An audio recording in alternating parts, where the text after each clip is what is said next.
Terima kasih klik video ini dan jangan lupa subscribe.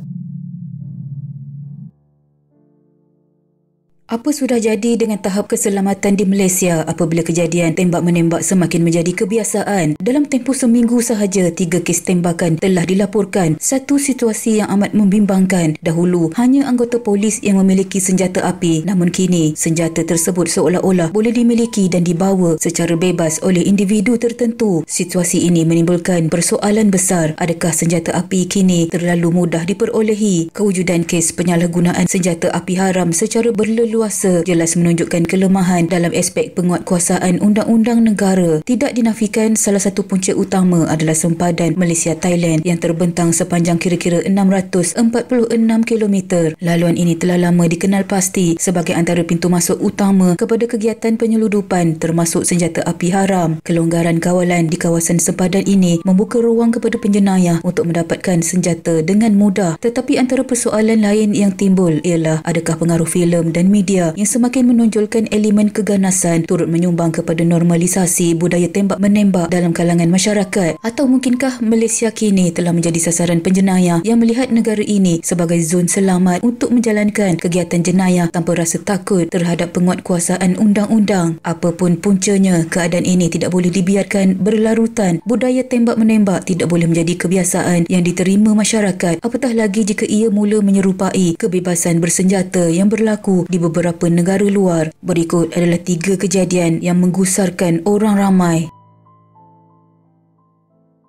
Pada 13 Jun 2025, suasana malam di Jalan Tun Sambatan, Brickfields bertukar kecoh apabila 3 lelaki ditembak ketika sedang makan di sebuah restoran menyebabkan seorang daripada mereka maut manakala 2 lagi cedera dalam kejadian kira-kira jam 10.50 malam. Ketiga-tiga mangsa yang merupakan warga tempatan berusia lingkungan 30 hingga 50 tahun sedang menjamu selera bersama beberapa rakan. Sebelum didatangi 2 lelaki bermotosikal tanpa sebarang amaran, suspek melepaskan beberapa das tembakan ke arah kumpulan itu lalu melarikan diri. Ketua Polis Daerah Brickfields, Assistant Commissioner Ku Masyariman Ku Mahmud mengesahkan bahawa seorang daripada mangsa meninggal dunia di lokasi akibat kecederaan parah dan mayatnya telah dihantar ke Pusat Perubatan Universiti Malaya PPUM untuk proses bedah siasat. 2 lagi mangsa yang turut berada di lokasi kejadian sedang menerima rawatan di PPUM. Salah seorang daripada mereka dilaporkan mengalami kecederaan serius akibat tembakan dan berada dalam pemantauan rapi pihak hospital, manakala seorang lagi hanya mengalami kecederaan ringan dan dilaporkan berada dalam keadaan stabil. Dia turut memaklumkan bahawa pihak polis kini sedang menjalankan siasatan menyeluruh termasuk memeriksa rakaman kamera litar tertutup CCTV di kawasan sekitar bagi mengesan suspek dan mengenal pasti motif serangan. Menurut Assistant Commissioner Ku Masyariman, setakat ini pihak polis masih belum dapat mengesahkan identiti penuh kedua-dua suspek termasuk sama ada mereka merupakan warga tempatan atau warga asing. Siasatan masih dijalankan bagi mengenal pasti latar belakang suspek serta motif sebenar di sebalik kejadian tembakan tersebut. Namun berdasarkan siasatan awal polis, kejadian tembak yang berlaku dipercayai akibat konflik aktiviti jenayah yang berlaku di Selangor. Mangsa utama diserang selepas dibebaskan dari tahanan reman yang berkait dengan kes di Selangor. Walaupun kes ini membabitkan masalah di Selangor, namun musuh mereka mencari masa yang sesuai untuk menembak mati mangsa ketika dia berada di restoran di Jalan Tun Sambatan. Sementara itu, 5 individu telah ditahan berhubung kes tembakan ini namun dibebaskan. Peguam Sivanathan Raghavan yang mewakili 5 individu tersebut berkata ia susulan permohonan reman selama 7 hari ke atas kesemua suspek telah ditolak mahkamah. Kelima-lima lelaki berkenaan bukan individu yang melepaskan tembakan, sebaliknya hanya berada di lokasi kejadian dan duduk semeja dengan mangsa yang maut. Menurut Sivanathan, pihak polis mengemukakan permohonan reman selama 7 hari di bawah Seksyen 302 Kanun Kesesaan kerana membunuh, namun ia dibantah atas alasan tiada kaitan langsung antara mereka dengan kesalahan menembak. Salah seorang daripada suspek yang ditahan turut mengalami kecederaan tembakan di bahagian tepi dada dan masih dalam tahanan. Jadi, bagaimana seseorang yang ditembak boleh dianggap sebagai suspek pembunuhan? Seksyen 302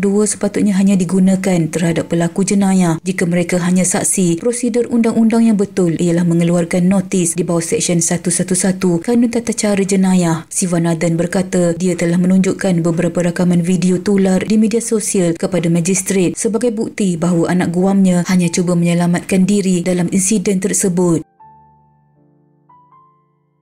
Pada awal pagi 17 Jun 2025, dua lelaki maut selepas ditembak oleh sekumpulan suspek bersenjata di hadapan lobi sebuah kompleks beli belah di Jalan Lok Yu, Ceras. Kejadian berlaku kira-kira jam 12.15 tengah malam ketika kedua-dua mangsa yang dipercayai berasal dari Sibu, Sarawak dan berusia dalam lingkungan 40-an sedang menuju ke arah kenderaan mereka yang diletakkan di kawasan parkir pusat beli belah tersebut. Menurut saksi kejadian, kumpulan lelaki yang dipercayai terdiri daripada 5 individu yang ada di antara mereka memakai topi keledar dan bertopeng tiba-tiba berlari ke arah mangsa sebelum melepaskan beberapa das tembakan ke arah mereka. Kedua-dua mangsa dipercayai ditembak pada bahagian badan dan kepala dalam serangan yang berlaku secara mengejut. Menurut saksi, salah seorang daripada mereka sempat berlari ke arah belakang kenderaan untuk menyelamatkan diri namun tetap terkena tembakan, manakala seorang lagi ditembak ketika sedang cuba memasuki kereta. Kedua-duanya rebah berlumuran darah dan disahkan meninggal dunia di lokasi kejadian sebelum sempat menerima rawatan. Suspek kemudiannya dilaporkan melarikan diri menaiki sebuah kereta Pro 2 Alza yang menunggu di kawasan berhampiran. Tinjauan di lokasi mendapati mayat kedua-dua mangsa terbaring dalam jarak kira-kira 5 meter dari kenderaan mereka. Pihak polis daripada Jabatan Siasatan Jenayah JSJ Kontingen Kuala Lumpur dan Ibu Pejabat Polis Daerah IPD Ceras dengan bantuan unit forensik telah menjalankan siasatan menyeluruh di lokasi kejadian. Insiden ini turut tular di media sosial apabila rakaman video berdurasi 28 saat memaparkan detik-detik kejadian menjadi perhatian netizen. Dalam video berkenaan, 5 individu dilihat berlari ke arah dua mangsa sebelum melepaskan tembakan secara bertubi-tubi. Mangsa kedua rebah di sisi hadapan sebuah kereta berwarna merah. Berdasarkan rakaman video itu juga, suspek dilihat sangat kejam dan agresif sehingga berada sekurang-kurangnya selama 22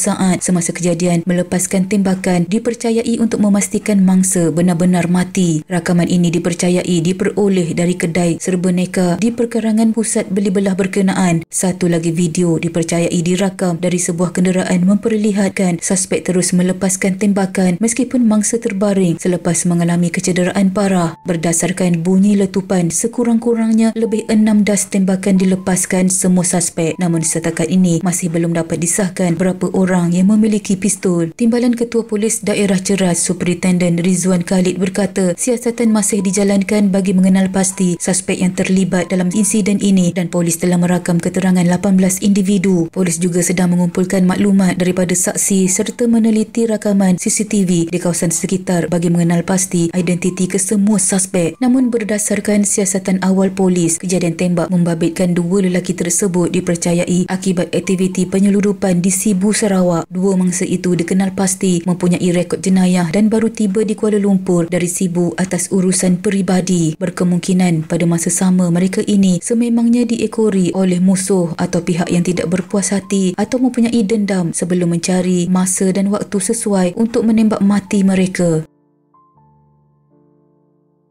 Pada petang 20 Jun 2025, seorang lelaki tempatan berusia lingkungan 46 tahun ditemukan maut akibat ditembak di hadapan sebuah premis menjual motosikal di lorong Mahang 1, Taman Meru Utama, Meru, Kelang. Dalam kejadian itu, sekurang-kurangnya 6 das tembakan dilepaskan ke arah sebuah kenderaan pacuan 4 roda jenis Ford Ranger yang menembusi cermin hadapan bahagian pemandu. Gambar kejadian yang tular di media sosial menunjukkan kesan tembakan jelas kelihatan pada kenderaan berkenaan. Ketua Polis Daerah Kelang Utara, Asisten Komisioner S. Vijaya Rao memaklumkan bahawa pihaknya menerima maklumat awal berkaitan kejadian tersebut pada jam 3.37 petang daripada anggota rondaan yang sedang bertugas di kawasan berkenaan. Menurutnya, sepasukan polis segera digerakkan ke lokasi kejadian dan hasil siasatan awal mendapati mangsa ditemui dalam keadaan mengiring dan berlumuran darah di tempat duduk pemandu sebuah kenderaan pacuan 4 roda. Mangsa disahkan telah meninggal dunia oleh pasukan perubatan yang tiba di lokasi dan kemudian dihantar ke Hospital Tengku Ampun Rahimah HTAR untuk bedah siasat. Asisten Komisioner S. Vijaya Rao berkata, setakat ini pihaknya sudah memanggil beberapa individu untuk dirakam keterangan bagi membantu siasatan. Polis juga menyiasat sama ada kejadian itu mempunyai kaitan dengan elemen kongsi gelap. Berdasarkan siasatan awal, mangsa yang bekerja sendiri itu sedang menemani rakannya yang hendak membeli motosikal terpakai di kedai terbabit. Mangsa dipercayai ditembak dari jarak dekat dan pihak polis juga turut meneliti CCTV yang berada di sekitar kawasan kejadian.